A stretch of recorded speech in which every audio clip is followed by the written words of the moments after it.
We took a little break waiting for you to come, Caroline, and really glad, nice to see you in person instead of on Zoom. It's our first time, well, last week we were here, but it's your first time on the committee. And so welcome, and we tried to keep you up to speed on our correspondence with our good friends in some place. They don't sign letters, so you can't tell where they're from. But Michael, I believe you have a copy. You got a copy of the letter from the federal meat and slaughter people, and we're trying to figure out, you folks were really supportive of this, and we were, I think, quite supportive of where you folks wanted to go with it. It's worked well from our point of view, and so we wanted to get you in and get your take on things, and try to put together some kind of a response to move forward with, to get this resolved. Awesome. Yeah. Well, thank you so much for having me. For the record, Caroline Gordon, Legislative Director of Rural Vermont. I hope you can hear me well enough through the mask. Certainly uncommon for me to speak through the cloth like that.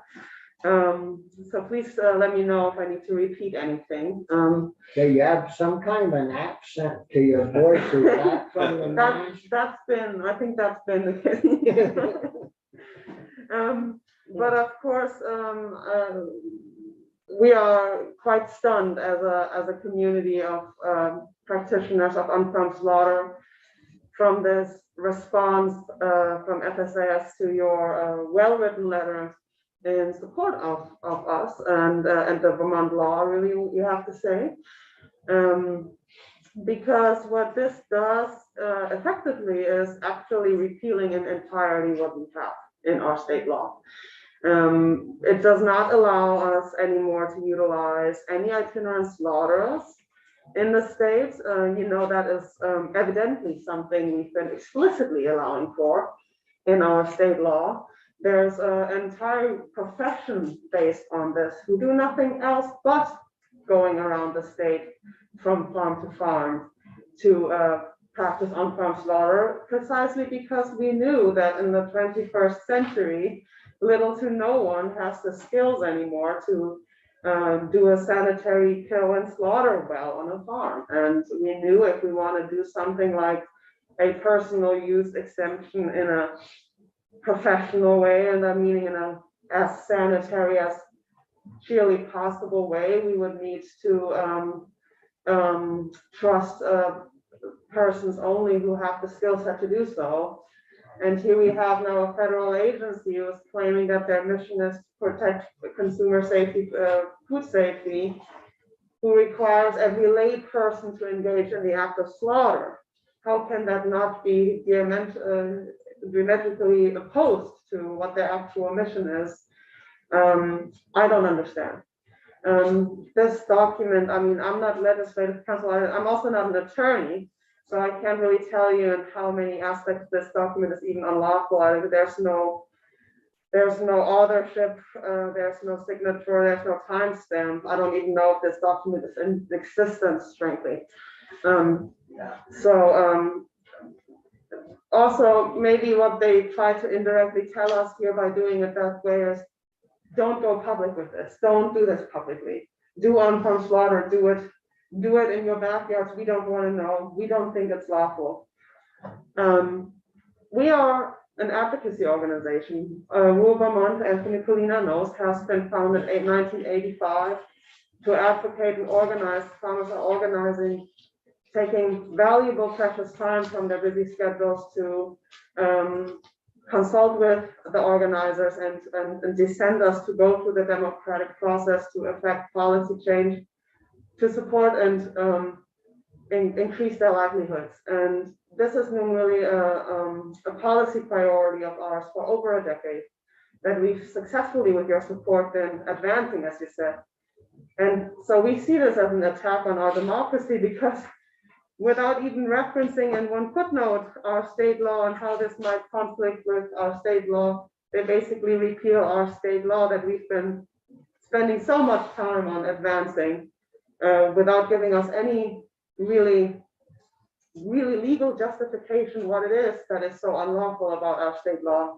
I think I've been testifying here a couple of weeks ago in more detail why we think what we have in state law is not in conflict with federal law, but actually very much so in alignment with our federal personal use exemption.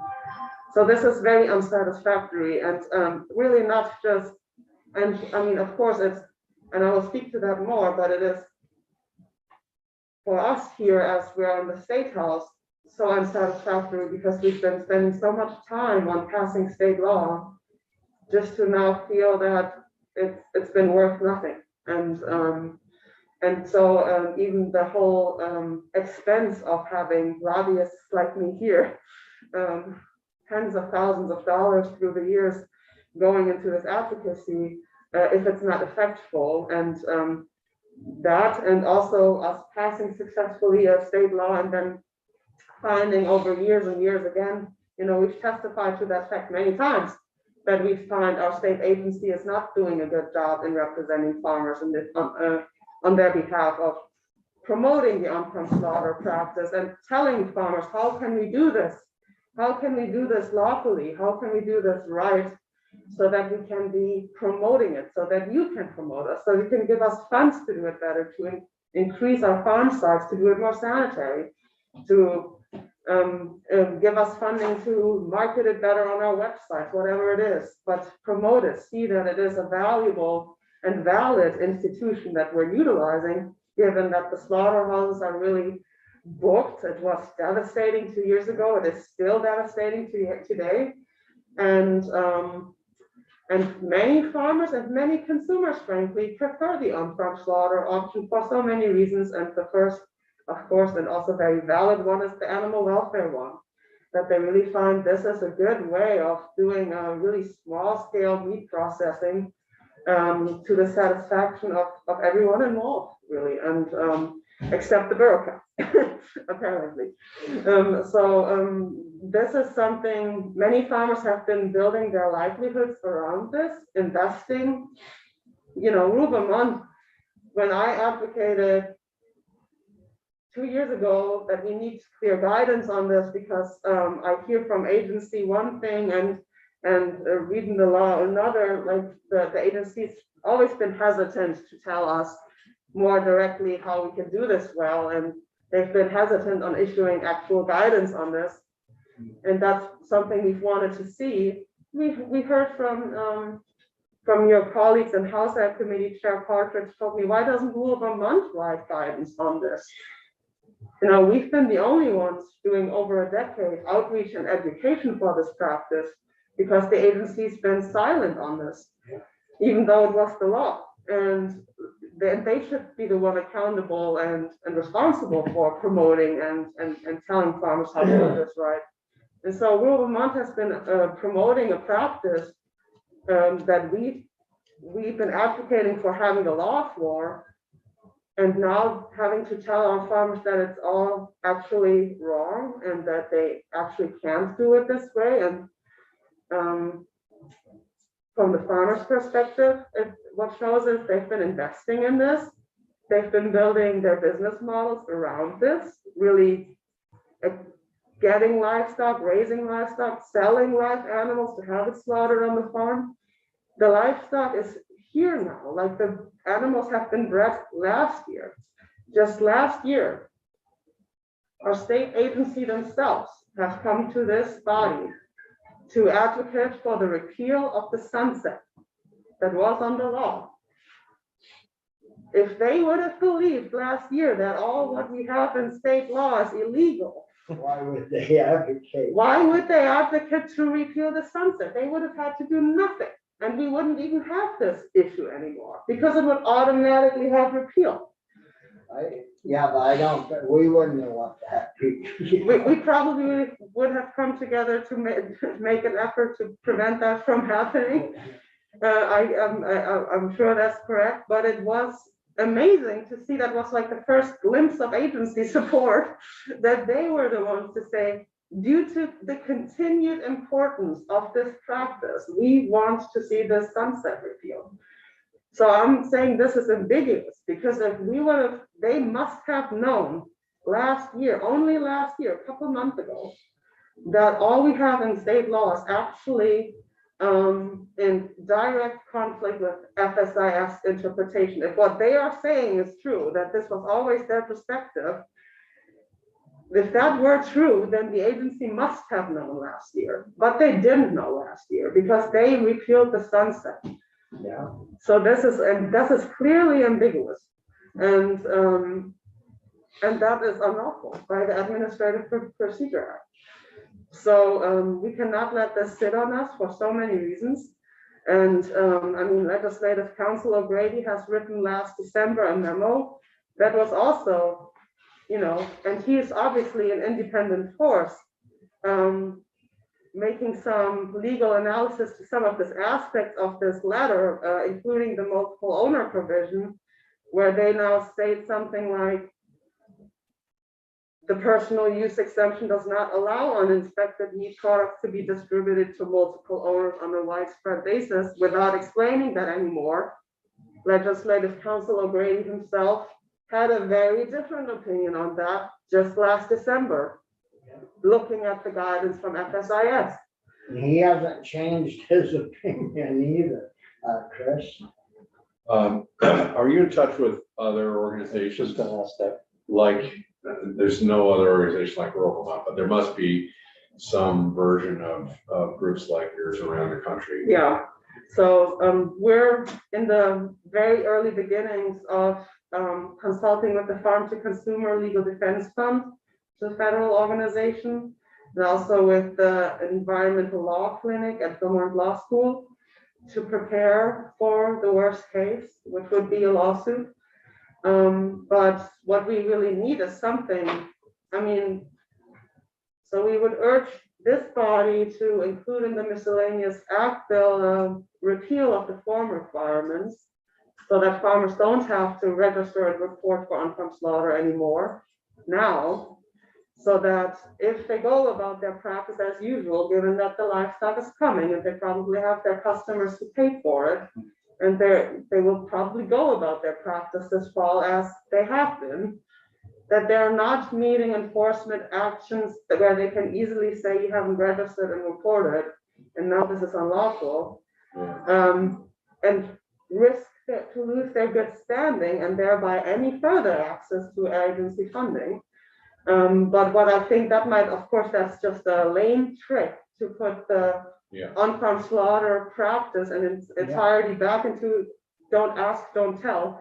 This is clearly not what we desire. We feel like we've been going through a democratic process to have something on the books to really promote this openly and to invite dairy farmers to go into livestock management and to become grazers and attract new farmers to the state, to all these, we want to preserve our open lands.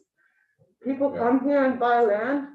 Is it a small homesteader? Is it a small farmer? Is it a commercial farmer? Anyone who comes and raises livestock on Vermont land and wants to sell a couple animals directly to people to have it, for them to have it slaughtered on their farms, should have access to this institution. It makes sense to take some pressure out of the slaughterhouses, especially for the small ruminants. Well, the other issue is just yesterday, my wife went grocery shopping. I was rubbing all this stuff. Got home and had a pot roast that I wouldn't have bought. But she said it was the only pot roast in Shaw's Shop and Save and in Walmart. And she finally found this one at a little Vista store. But, I mean, you can't buy any red meat and the store shelves are all empty. And, you know, we want our people to be able to eat. Right. And, you know, I can see where, you know, buy a quarter of a beef of three others, and you've got, go to your freezer and get it. I mean. Go ahead. Yeah, thank you, Mr. Chair. So for me, and I want to say for the record, Michael O'Grady did a superb job of analyzing, I don't know how many questions there were on that letter, 4 or 5 that came back from, we assume it was FSIS. It was, I don't know who wrote the letter. It wasn't on letterhead. There's no attribution anywhere to be found that indicates where it came from. But he did a great job. Even within the sentences, there were conflicting statements being made. So for me to imagine that the federal government is a wink, wink, nod, nod, go ahead and do it, but don't tell us, is totally unacceptable. Yeah. And I think you know well enough, this committee is fully supportive of the efforts of rural Vermont in this regard. So I don't know what the answer is. Senator Pearson, I thought, hit upon it, that if there's a unified sort of response to this from other states, that's probably one way. But I don't know whether repealing the reporting requirement is the right, because that just goes along the same thing of, well, we're not going to tell anybody, but we're going to keep doing it. And I'm not sure that that's the right answer either. So I don't know if you had any other sort of above the board suggestions about what we can do. I mean, the clearest signal, if the state really wants to continue to express that support, it would be not to make this an advocacy issue where we as rural Vermont have to find federal partners, because we are not attorneys. We have no attorney on staff at rural Vermont. So we are looking to find partners as a federal organization or a state organization to file that lawsuit with us, because that would basically put any enforcement action at halt. That would effectively give practitioners the protection they need, which is, it's not clear what's lawful at this time, but go about it as usual while this is at court. And so if we could get us, if the state has means with maybe with the administration, I don't know exactly who would be the ones, how to go, what's the strategy there. But if the state itself could say, this is our law, tell us why it's conflicting with federal law. Otherwise, this is what we do. This is what we test democratically. And that would be, from my perspective, the greatest sign of support. That would be the proper way to uphold what we work on. Is there I don't recall the reasons why we had these people register with the department in the first place. Do you recall? I was not with the organization at that time, and I'm being asked that by farmers a bunch. I think it's mostly for traceability reasons, is my assumption, that because in the records, the farmers disclose who has been buying the shares, so that just in case, worst case scenario, something goes wrong, and there is a spoiled meat, that also the agency has that record of who has needed to be contacted because they also had a share in the same animal.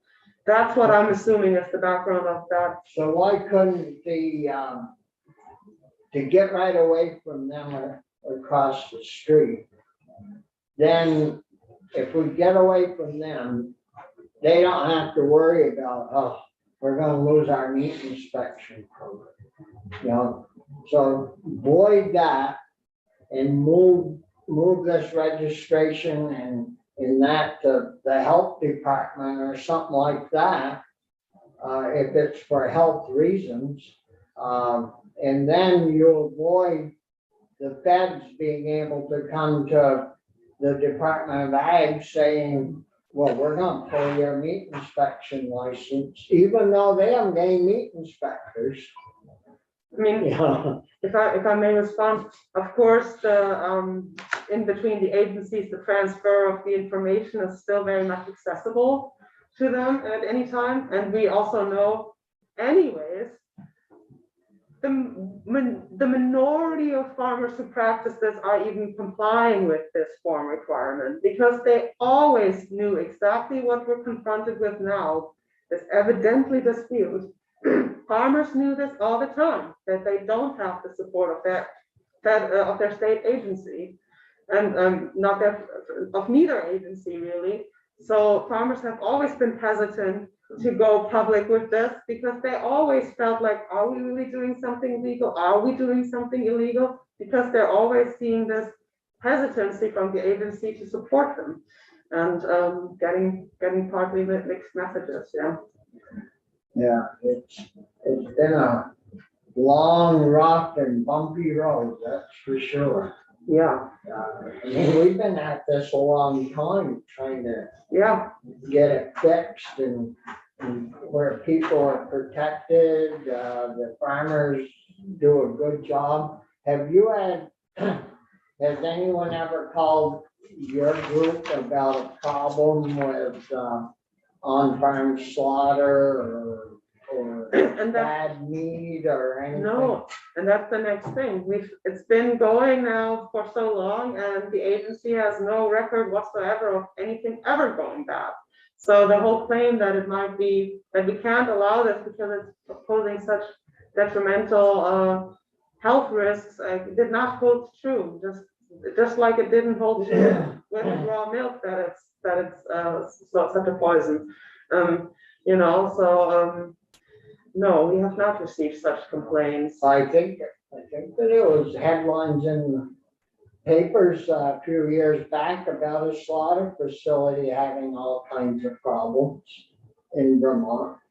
I think it was in Vermont, up in the islands.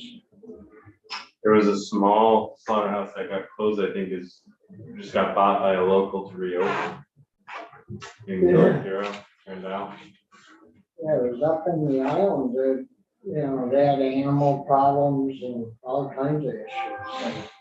And I haven't heard, but I did hear a recall on a bunch of chicken from out in the west someplace not very long ago. And that went through a professional place. Are we saying that, setting aside whether we would ever do this, but if there was not a registry, would there be a way to put the onus on the farmer to have their own tracking ability, or as soon as we do that, do we sort of bless? I'm sure they do that. I'm sure they do that, and my point is, if we stipulate that they do that, which would help us should we want to repeal the need to register, I guess what I'm wondering is, does our acknowledging that need sort of implicate the state? It's a question for O'Grady, but I'm just thinking, that.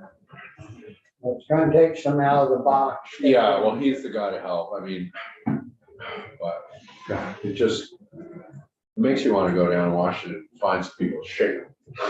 Just be like, okay. We wouldn't know who to shake in this case. Well, that's the problem, and You probably would never find them. They're probably working from home. Yeah, They like money. and I mean, I'm not sure if I said this at all. I'm not sure if I brought this back to our memories, of course, too, that, anything we've been working on here the last decade to advance the law, legislative council O'Grady has been in consultation with FSIS partly right. themselves. Yeah. The multiple owners rule we have here was passed in 2019 only because FSIS confirmed back then that it was perfectly legal Yeah, to do that. And it's now we're rolling that back with this very unsatisfactory statement. And my question is really, how can we protect now the practitioners on the ground who have to kind of go about their business while we try to fight this paper tiger war, yeah, we've had Michael in a couple of times on this. And I mean, we're all trying to figure out our way around this or over it or something, without causing a lot of grief, but, we aren't, we haven't progressed very far.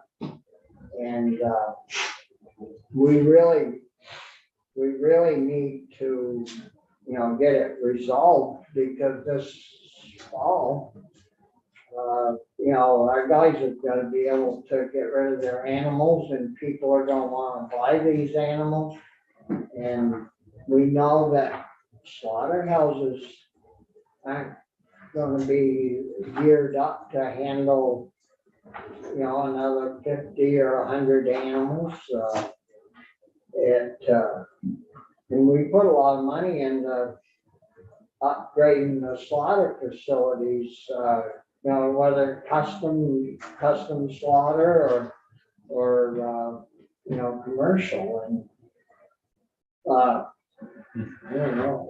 So I don't know, given the letter, we don't even know who it's from. I mean, who would be theoretically enforcing what we're, if we want to continue to allow it to happen? We're expecting someone from the federal government to come up to a farm and like stand in the way, and like block them from doing it. Just wondering, like, who's in charge? Well, We don't know. according to this thing,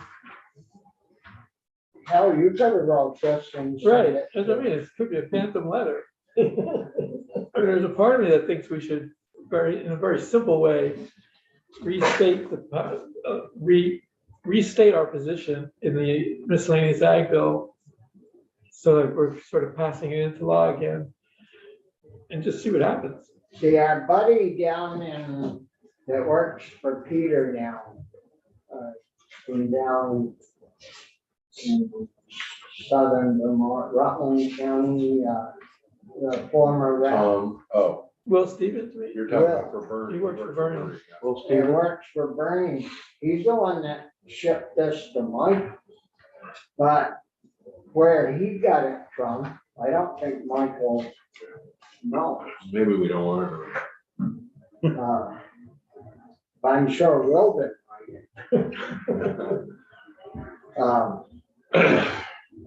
So your group hasn't come up with any ideas or about What to do? around this? I mean, we will have an advocacy day with you all, a joint hearing with the House Committee, where we bring in farmers to really speak also for themselves how this affects them, and likely support the idea of repealing the form requirements. That would be a goal of ours. As I said, we're working on really building up a backup plan in case we do have enforcement actions meeting farmers, so that anyone practicing on-farm slaughter will have the legal protection they need to challenge this in court, because that's not a service we Vermont can provide by ourselves, and we need to be prepared for that. So we're actively working on fostering relationships and partnerships to do that.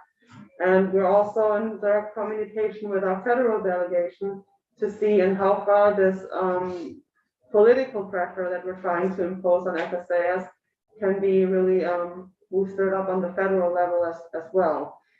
Because yeah, we agree, like it's really not clear where this is coming from at this time. We know we have support of the federal delegation. They've been also working on getting this, because they were like, well, unless something is in writing, all these punitive restrictions that Agency of Agriculture here in the state is kind of mentioning here and there, but also not really, like that's also something, just also from a general practice of the agency, putting policy in place in such a flicker way, where it's like mentioned here in committee, but never really stated to the folks on the ground in a way that they have something in the hands to say, oh, that's what they think, and that's what we want to challenge, but something that we have to carry through them, that we have heard, that there's an issue, but it's not really in the world quite yet. It's also something that's really dissatisfactory about how all this policy is coming along. And especially when we're thinking that what we've passed into law is ever so clear, actually, in what it, in the terms what it allows and what it doesn't not allow. I mean, also this fact that farmers wouldn't be allowed to hire itinerant slaughters and wouldn't be allowed to transport the carcasses off the farm. The law that we've passed really clearly states what the farmers are not allowed to do. They're not allowed to assist in the slaughter. That is defined. When it doesn't define as well that they're not allowed to do these things that the agency is now saying, why do they come up with that? That if that is not punitive, I don't know what it is. Chris? I guess Secretary Vilsack, right? Is FDA Secretary. I mean, what's bothering me, and everybody knows, I'm a big fan of Bernie's, spent a lot of time, learned a lot from him. But, and I don't have nearly the experience with Leahy's office. But if Patrick Leahy called Secretary Vilsack, I mean, don't we deal, I just can't believe that anyone in charge of an agency that hears this sort of shoddy work that happens to have deep ramifications in more than just the very important state of Vermont. I just don't understand how that isn't our best strategy. And I don't know, I'm not the right person to find those connections, but Well, I mean, I'm not, isn't that, does anyone else think that's? No, I think you're right, Chris. but yeah, you know, I could call across the street and talk with our Secretary of Ag. He could blow me off, and what the hell could I do about it, except for in the other room? Yeah, Cause them a right. little grief, but, then you hurt everybody, so, I mean, those guys, the Yeah, game just gets geared up higher in DC. I guess my point is that DC, in theory, the Biden administration is on the side of the Leahy and his caucus. That, you know, I mean, there is some alignment here.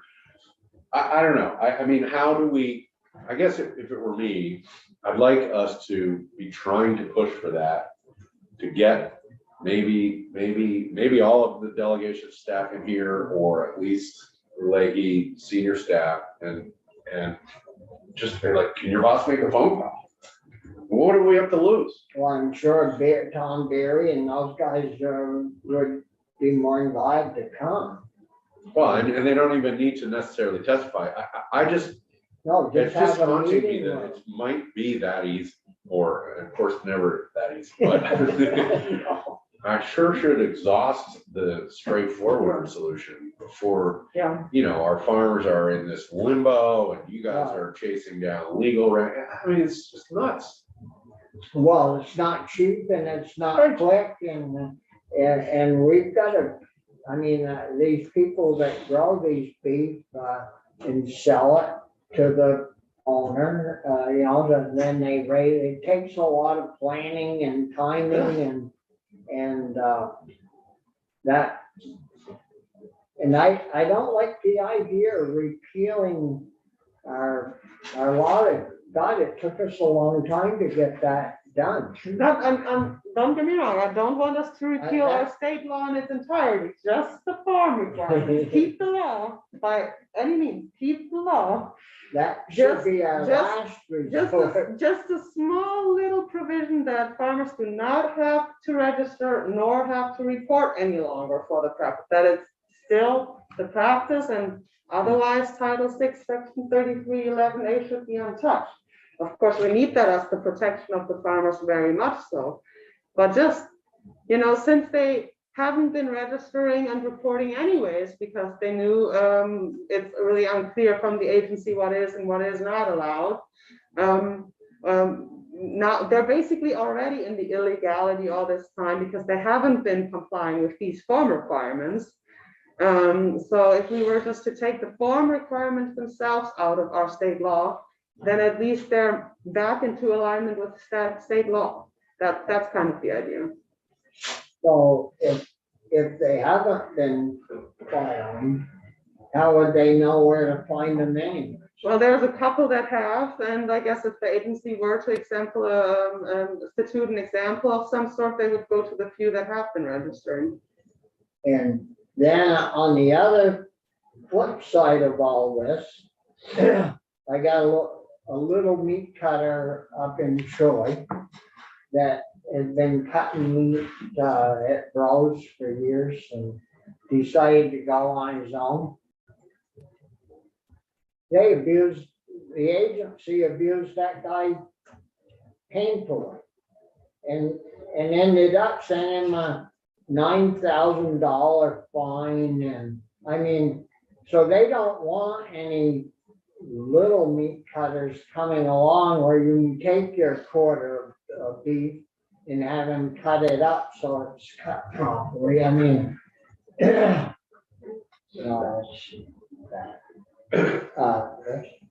Just out of curiosity, how does all this happen in the venison world?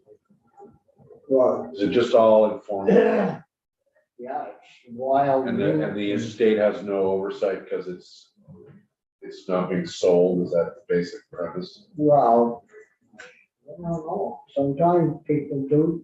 Yeah, it's And being you sold. know they quarter it. If they go hunting with a group of guys Right. and one of them gets a deer, they all get pieces No, of that's it. why I ask. I mean, there's obviously parallels, but I'm just wondering if, because it's hunted, it's sort of lived more legitimately below the radar. You have to report that you've got it, that's about it. But you gotta weigh it, right? You Yeah. gotta get it in.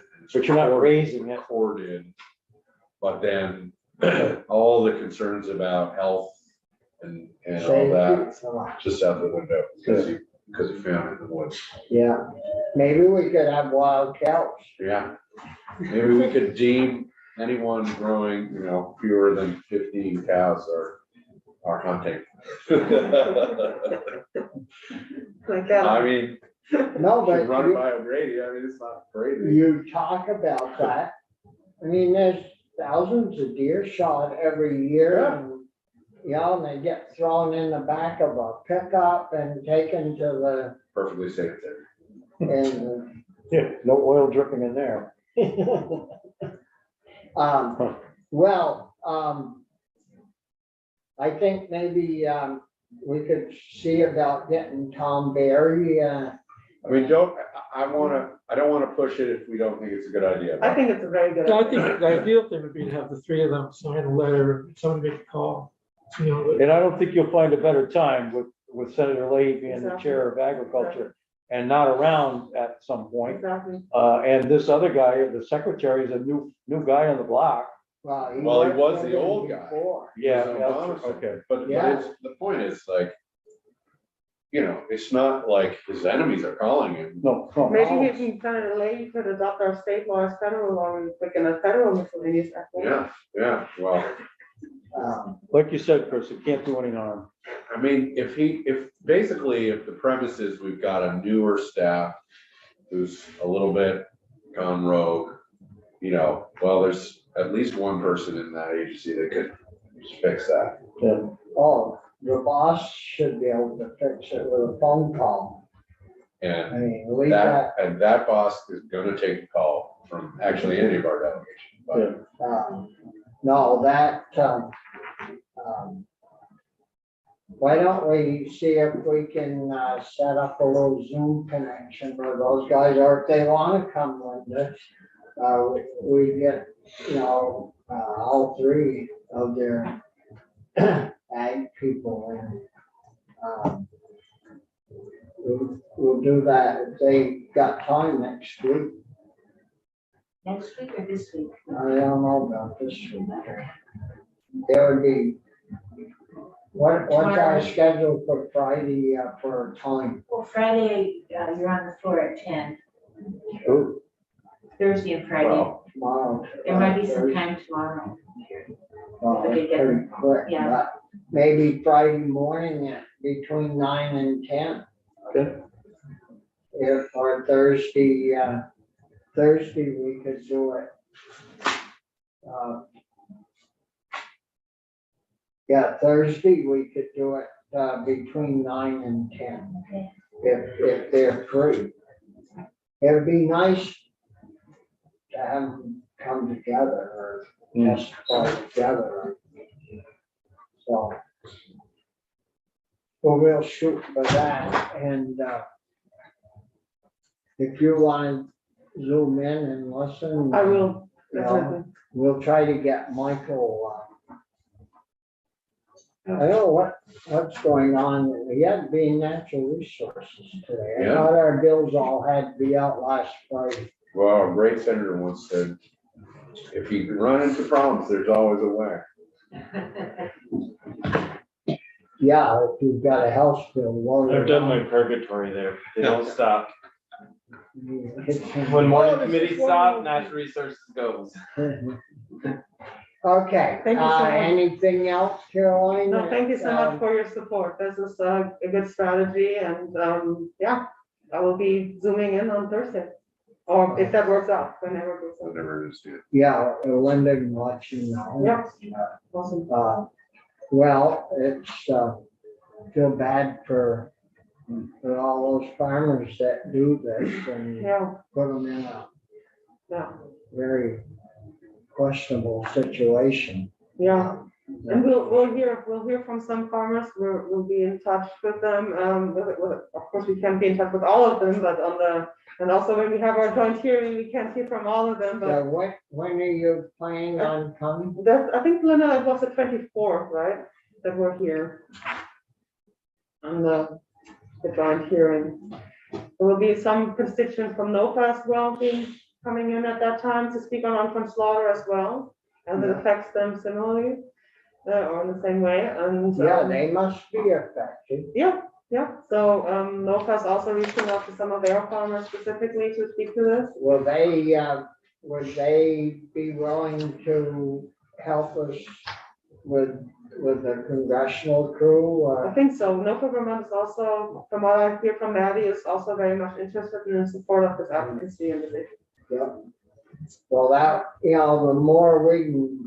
more muscle we have, the better we'll be. Yeah, so if there's anything we all can sign on to, we'll do that. Yeah. Well, very good, Carol. Well, thank you so much. Yeah. Thank you. Good to see you. Good to see you all too. Okay.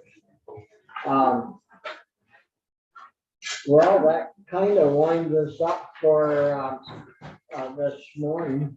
I don't know, is there anything that any of you guys No? want to get on the schedule? I found some bee people, but, Yeah, we gotta get them. we're gonna have them come, I'm assuming, there's a House bill about bees, right? And So so, it's yeah, neonics, I had thought about it in terms of some of the, we've been talking about the tank changeovers, some of those clear needs for dairy farmers, and wondering if I wanted to make sure we were at least hearing from some diversified folks too, because I know it's not been easy for a whole host of farmers. So I have to think about it in that way, and there's a few other ideas that are floating around, but I don't know if it makes sense to have the bee folks come in when we're looking at neonics and also talk a little bit about some of that, or do you Well- want to do, how do you want to do that? We could, if we're gonna put a little package together, we ought to have, them in to see what their needs are and what, maybe if there's something that we could help them with along. We need to get our other producers in, our veggie and. Yeah. And all those. And, You got a new phone. That's a rather pleasant ringtone. It just rings away. Oh. That's the ringtone you could download in the eighties. Hard telling who it was. Yeah, I mean, I thought I had it all, but Does that phone connect with your car, Mr. Chair? Yeah. It does not, really? Well, I would hope, but I don't ever answer it in there anyways. I have my winter tires on. Sounds like a truck.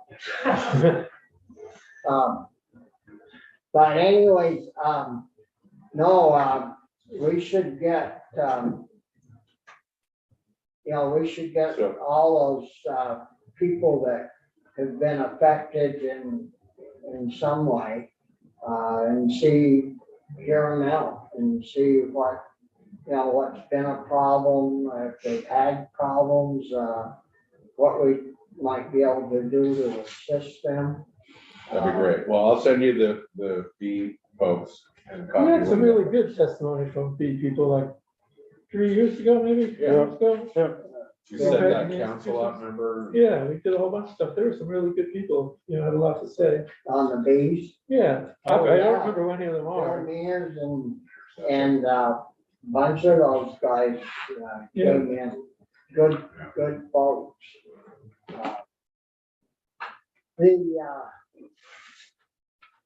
Yeah, and hopefully after we get that stuff done this year,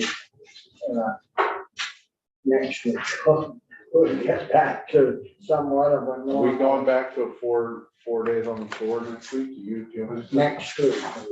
Nobody's told me anything. Well, There's a chairs Yeah. meeting today. we'll have that discussion in the chairs meeting and that running on the floor just 2 days a week isn't Not the fun. best policy. And it was only to transition some folks that are having, have other issues at home to help transition Yep. them in. And I hope it works out, so it's, It's only the So they- last, what, 8 or 9 weeks of the session? Yeah, Hopefully. but it's a Hopefully tail. here at least. The front end of the session, it's not bad even doing it remotely, but from now on through, you have to do a lot of negotiating and. You miss stuff in like conference committees or when things are, at the end of those last few weeks, when things are flying back and forth, Yeah, you start to lose bills. oh, yeah. You lose whole bills. yeah. And so hopefully next week it'll be back running a little bit like it should be. I know, as long as they don't campaign up there on the Senate floor every time we get together. Well, that's not like this stuff. It's fun to watch though. Is it?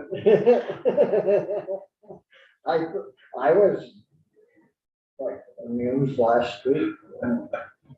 Oh, shit, they're stacking it. I had a tally, but it got too high already.